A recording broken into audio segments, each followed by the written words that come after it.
RTP. Nos acompaña el abogado Carlos Augusto Chacón, él es director ejecutivo del Instituto de Ciencia Política Hernán Echavarría Olózaga.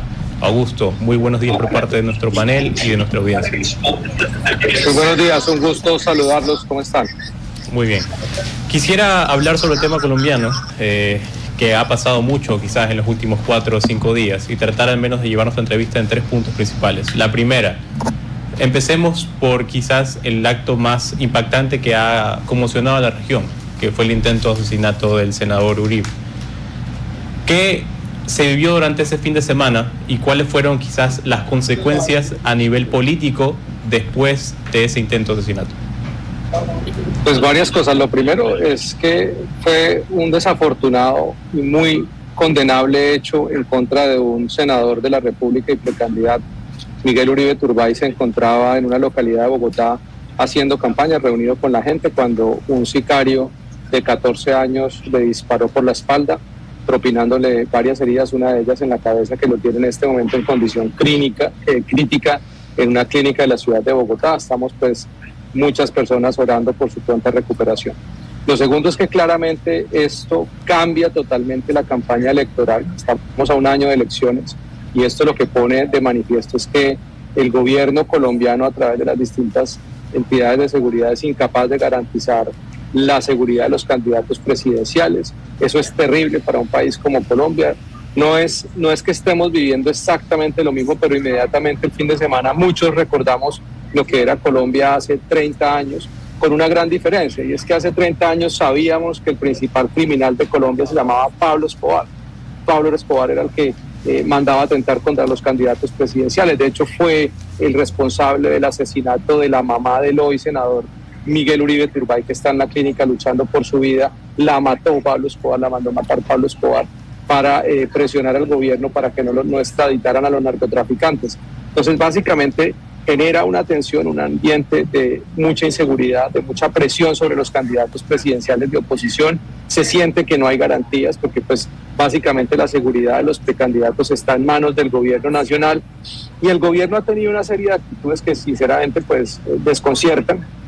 Hipótesis incluso de autoatentados. Luego el mismo presidente de la República dijo que eso era que la policía estaba infiltrada. Luego dijo que esto era una estructura criminal que funciona entre Colombia y Dubái, pero no hace referencia a nadie en específico.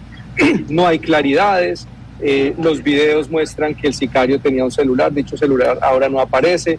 Otros videos por parte de los medios de comunicación muestran que no estaba solo, pero solo capturaron a este sicario. En fin, digamos, lo que hay es un ambiente de incertidumbre, y acompañado con 25 atentados terroristas que se llevaron a cabo el pasado lunes, lo que genera pues obviamente una sensación terrible en el país de desconcierto, de inseguridad, de no tener claridad las reglas del juego, y al mismo tiempo un presidente, Gustavo Petro, que presiona a través de un decreto abiertamente ilegal e inconstitucional de convocar a una consulta popular, a pesar de que el Senado de la República le dijo que no.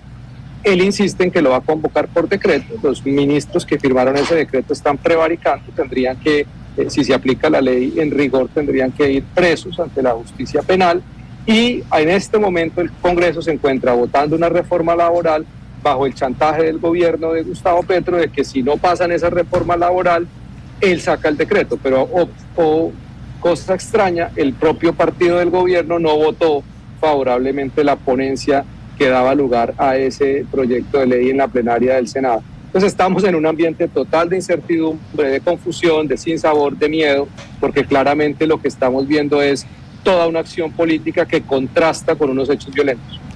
Permíteme ahondar en ese último punto, que es justamente el tema de la consulta, y también para que nos puedas compartir más detalles a nuestra audiencia local. Entiendo, por lo que nos vienes comentando, que hubo un intento de llamar a una consulta popular. Ese intento fue negado por el Senado. Sin embargo, a día de hoy el presidente Petro lo firmó de todas maneras, y creo que está a la espera, no estoy seguro de la figura como tal, pero imagino del Tribunal Supremo de colombiano, para poder determinar la legitimidad de esa consulta y poder convocarla. Te pregunto, ¿cuál es exactamente son las preocupaciones que tiene esta consulta? Y sobre todo, también quizás nos aclares, a día de hoy Petro no puede ser reelegido como presidente de Colombia, ¿o me equivoco? Y quizás eso también es uno de sus intereses. Al día de hoy no puede ser reelegido, eso es cierto, pero él ha dicho que él busca la reelección de su proyecto político. Segundo tema, a ver, la consulta popular era sobre temas laborales, producto de que la Comisión Séptima del Senado hundió el proyecto de reforma laboral porque es un proyecto que complejiza mucho más el mercado laboral colombiano. Colombia tiene unos problemas de desempleo e informalidad muy altas y el mismo gobierno dijo que esa reforma no era para resolver problemas de desempleo e informalidad, que era para reforzar derechos. Esa reforma impactará a distintos sectores de la economía porque cambia el pago de horas extras, de dominicales, el horario laboral, incluye un montón de cláusulas que hace mucho más costoso contratar formalmente, no tiene en cuenta las dinámicas de los sectores ni de las regiones.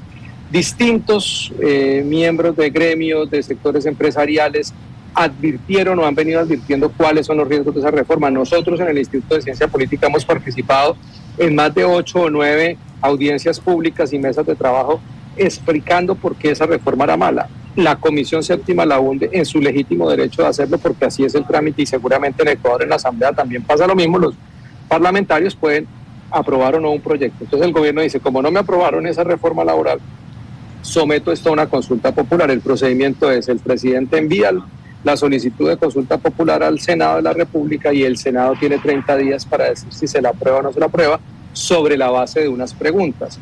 12 de esas preguntas son sobre temas laborales. Muchas de esas preguntas están mal formuladas y otras serían ilegales porque está preguntando sobre temas que implican gasto público y la ley de participación en Colombia establece cuáles son esos mecanismos de acuerdo al artículo 103 y 104 de la Constitución, establece claramente que las preguntas no pueden implicar erogación de gasto, no pueden implicar un compromiso fiscal. Varias de esas preguntas así lo tienen. El Senado le dice no a la consulta. En una votación que se llevó en medio de una situación política muy compleja, muy tensa, pero se certificó que efectivamente él no había ganado. Varios congresistas no se encontraban en el recinto, incluso congresistas del partido de gobierno. El señor Benedetti, quien funge las veces de ministro del Interior, casi le pega al secretario del Senado de la República, se le tiró encima en un acto absolutamente agresivo y deplorable. Ellos apelaron esa decisión y esa decisión está ahora en el Consejo de Estado. Será el Consejo de Estado el que tenga que decir si esa decisión fue legal o no fue legal, si cumplió con los requisitos o no. Entre tanto, el presidente entonces decide que para él, en su interpretación y en la de unos abogados, uno de ellos que le dio un concepto y esta semana fue nombrado ministro de Justicia, dicen que existe una excepción de inconstitucionalidad y que ellos la pueden alegar y que ellos la pueden aplicar y expiden este decreto con la firma de varios ministros, lo cual indudablemente es inconstitucional e ilegal.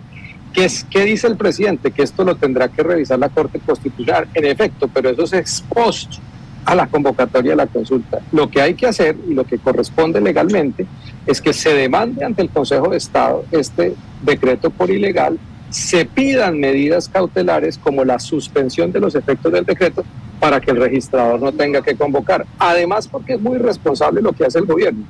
Deja en manos del registrador, porque como el registrador convoca con un acto que es abiertamente ilegal, entonces va a confrontar con la registraduría, ¿no? Y pensemos las implicaciones políticas que esto podría tener a futuro, de un presidente que ya lo conocemos, que ataca a todo el que no hace lo que él quiere, terminará diciendo que el registrador no es garantista, que el registrador está en contra de él, como lo ha hecho con la Corte, con el Congreso, con toda entidad pública que ha pues cumplido con su mandato y se le ha opuesto a temas por ser abiertamente ilegales o inconstitucionales. Y por el otro lado deja la pelota en las manos de la justicia y claramente el argumento del proyecto político del presidente Petro, de él y sus ministros y de su partido en el Congreso y de quienes lo apoyan, es decir que les están haciendo un bloqueo. Aquí no hay un bloqueo, lo que hay es una ilegalidad. Pues será el Consejo de Estado el que tendrá que rápidamente conocer este proceso, estas demandas que se presenten a ese decreto, que entre otras cosas el senador Miguel Uribe Turbay había anunciado, no solamente que iba a denunciar penalmente a los ministros que firmaran ese decreto en un video que estaba 2 horas antes, sino también junto con otros senadores de la República habían anunciado que demandarían el decreto una vez saliera. Entonces, como ven, estamos en una situación de mucha incertidumbre provocada por un gobierno que está actuando pues, de forma autoritaria e intransigente y que ha mostrado realmente de fondo muy poca solidaridad con el caso del senador Uribe, además muy poca claridad sobre la forma en que se están llevando a cabo las investigaciones para establecer a los responsables. Listo. Carlos, te agradezco muchísimo tu intervención con nosotros el día de hoy. Me gustaría sobre todo también mencionar a nuestra audiencia que justamente el Instituto de Ciencia Política en el mes de agosto también será parte de un evento de jóvenes líderes acá en Ecuador por invitación de Humanamente, y creo que siempre va a ser necesario tener esas alianzas, esas relaciones, y sobre todo con un país vecino donde tenemos una lucha en común, tanto contra el crimen organizado como también por la institucionalidad y aumentarla sobre todo. Te agradezco mucho. Así es, un abrazo a todos. Feliz día. RTP